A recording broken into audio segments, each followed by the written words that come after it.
एक और अच्छी खबर देते हैं कि पाकिस्तान के नौजवान इंजीनियर्स ने दुनिया के सबसे बड़े और बावकार इंजीनियरिंग मुकाबले फार्मूला स्टूडेंट यूके में अपनी सलाहियतों का लोहा मनवाया है। ये मुकाबला हर साल सिल्वरस्टोन सर्किट बरतानिया मुनक़िद होता है, जहां दुनिया भर की यूनिवर्सिटीज़ अपनी छोटी फार्मूला तर्ज की कारें बनाकर मुकाबलों में हिस्सा लेती हैं। पाकिस्तान की टीम फर्न ने पहली बार इस इवेंट में हिस्सा लिया और वो भी ऑटोनोमस व्हीकल कैटेगरी यानी खुदकार गाड़ियों के मुकाबले में। ये कोई आम मुकाबला नहीं है बल्कि दुनिया की टॉप यूनिवर्सिटीज़ के साथ सख्त मुकाबला था।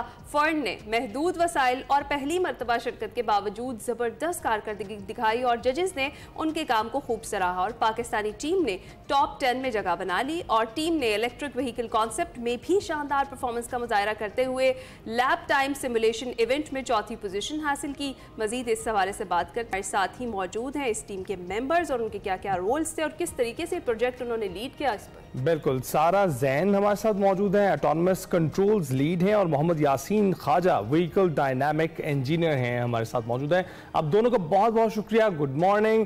सबसे पहले ये जानना चाहेंगे सारा आपसे कि इस मुकाबले में शिरकत करने के लिए किसने सोचा?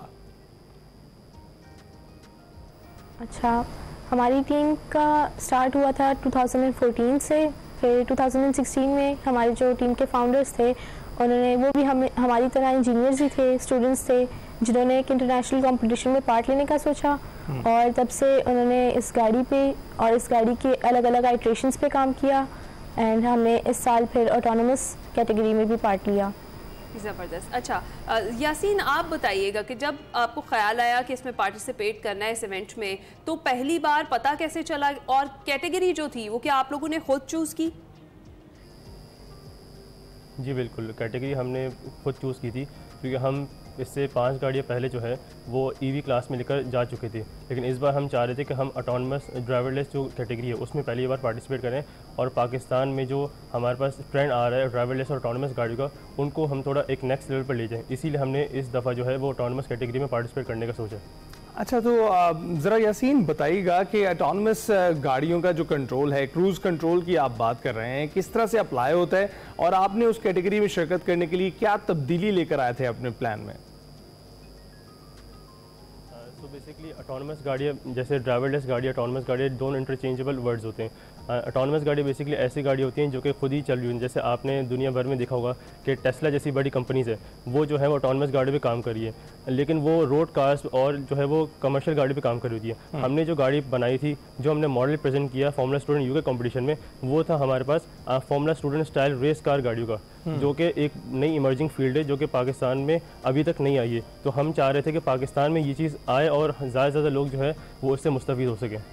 ज़बरदस्त। अच्छा सारा, महदूद वसाइल के बावजूद भी आप लोगों ने ना सिर्फ पार्टिसिपेट किया बल्कि टॉप 10 में भी आए, तो ये जो पूरी अचीवमेंट है, ये जो पूरी कामयाबी है, इसके पीछे आपको क्या लगता है सबसे बड़ा राज क्या था और क्या चीज़ जो है वो आपकी जजेस को, आपकी टीम की, आपकी कार की पसंद आई सबसे ज़्यादा?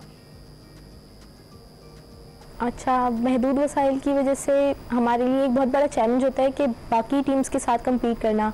एक जगह एक ऐसा कंपटीशन जहाँ पे बाकी दुनिया भर से टीम्स आती हैं जिनके पास हमसे कई ज़्यादा अच्छे वसाइल और कई ज़्यादा आसानियाँ होती हैं। हमारी टीम उन टीम्स के साथ कम्पीट करती है तो हमारे लिए एक चैलेंज खुद में ही होता है। हमारी टीम खुद से फंड्स रेज करती है अपनी टीम के लिए, पूरे स्क्रैच से गाड़ी बनाने के लिए जो हमें फ़ंड्स चाहिए होते हैं। हमारी मार्केटिंग टीम स्पॉन्सर्स को रीच आउट करती है ताकि हमारे पास फ़ंड्स हों इस गाड़ी को पूरी तरह अच्छे से बनाने के लिए और कंपटीशन में पार्ट लेने के लिए। और जजेस ने हमारी कॉस्ट एफिशिएंसी को भी काफ़ी सराहा है। बिल्कुल यासीन, बहुत सारे लोग तो बिल्कुल जानते भी नहीं होंगे कि ऑटोनमस गाड़ियों पर बहुत सा काम हो चुका है और अभी भी हो रहा है, तो आप लोगों ने ये फार्मूला रेसिंग का क्यों सोचा? क्योंकि हमारी टीम बेसिकली जो है वो पिछले टाइम से जो है वो 10 सालों से जो है वो इलेक्ट्रिक गाड़ी में पार्टिसिपेट करना चाह रही थी और उसके बारे में अच्छी खासी नॉलेज जो है वो पाकिस्तान में हम स्प्रेड भी कर चुके थे। फार्मूला कल्चर पाकिस्तान में हम ला भी चुके थे, लेकिन ऑटोनमस गाड़ियाँ जो हैं वो पाकिस्तान में अभी तक किसी ने इसी कैटेगरी में पार्टिसिपेट नहीं किया था। तो इसीलिए हमने ये सोचा कि ज़्यादा से ज़्यादा लोग जो है वो इसके बारे में जान सकें ताकि एक इलेक्ट्रिक कल्चर के साथ जो है ड्राइवरलेस कल्चर जो है जो कि इमर्जिंग फील्ड है पाकिस्तान में, वो जो है वो पाकिस्तान में आ सके। बिल्कुल ठीक है। अच्छा सारा, ये भी बताएं कि जो इलेक्ट्रिक व्हीकल कॉन्सेप्ट है उसमें 4th पोजीशन आप लोगों ने ली है, उस कारनामे के हवाले से भी जरा हमें तफसील से बताएं। बहुत बड़ी अचीवमेंट है हमारे लिए। टॉप 5 में आना एक बहुत बड़ी बात होती है ऐसे कंपटीशन में जहाँ 60+ टीम्स आती हैं, और उन 60+ टीम्स में पाकिस्तान का नाम टॉप 5 में आना, 4th पोजीशन पे आना हमारे लिए बहुत बड़ी बात होती है। राइट, बिल्कुल बड़ी बात तो है।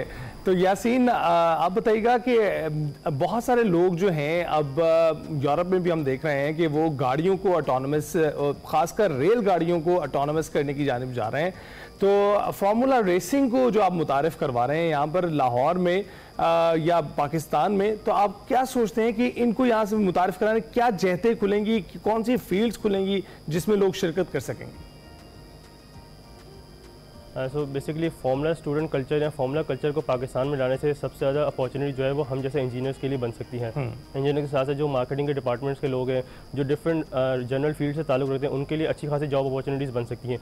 जैसे जैसे पाकिस्तान को लोग नोटिस करते हैं, नई नई कंपनीज आती हैं इस मुल्क के अंदर, इन्वेस्टमेंट करती हैं, उसी से जो है वो जॉब मार्केट जो है वो खुलती है और सरमायाकारी का ऑप्शन जो है वो बढ़ते हैं। बिल्कुल ठीक है। अच्छा सारा, आप दोनों तो हमारे साथ मौजूद हैं और आपका रोल जो है टीम में वो भी हमने आपसे बात की। और कौन कौन से मेंबर्स हैं आपकी टीम में? कितने लोगों की पूरी टीम थी आपकी, और कौन से मेंबर्स हैं जिनकी नुमाया कारकर्दगी रही ख़ास तौर पे इस प्रोजेक्ट में? हमारी टीम कंसिस्ट करती है 35 मेंबर्स की।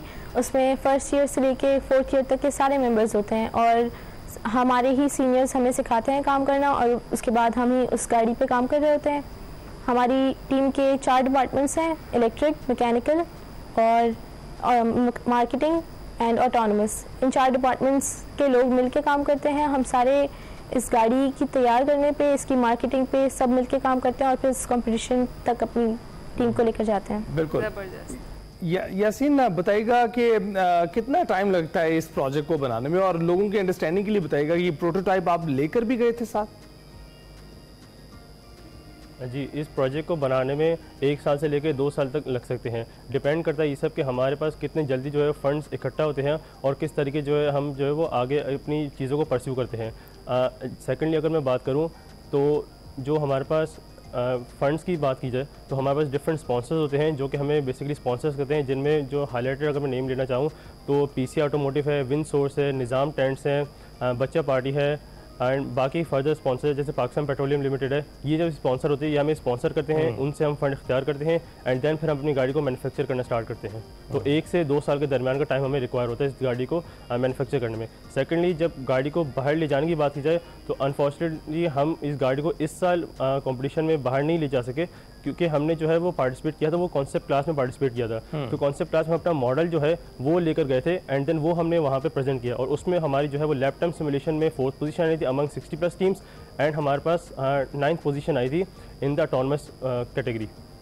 बिल्कुल ठीक है। अच्छा सारा, बताएं क्या फ्यूचर गोल्स है और आगे कोई ऐसा कंपटीशन है जिसमें पार्टिसिपेट करना है बतौर टीम आप लोगों ने? जी ज़रूर, हमारी टीम का मकसद ही ये होता है कि हम एक बार कंपटीशन में पार्ट लें और उससे अपनी मिस्टेक्स से सीखें, अपने परफॉर्मेंस से सीखें, आगे किस तरह हम इम्प्रूव कर सकते हैं अपने आप को, वो सब सीखें और अगले कंपटीशन को टारगेट करते हैं हम। इस साल हमारी ऑटोनमस कैटेगरी में पहली परफॉर्मेंस थी। इंशाल्लाह हम पाकिस्तान को इसी तरह और आगे ऑटोनमस कैटेगरीज में पार्टिसिपेट करवाते रहेंगे और अच्छी पोजीशंस हासिल करते रहेंगे। सारा और यासीन, हमसे गुफ्तगू करने के लिए बहुत बहुत शुक्रिया आपका, अपने प्रोजेक्ट को शेयर करने, अपनी कामयाबी को शेयर करनी है। एंड दिस इज अनबिलीवेबल जो हमारे किड्स कर रहे हैं, ऑटोनमस इलेक्ट्रिक व्हीकल्स की जानिब जा रहे हैं।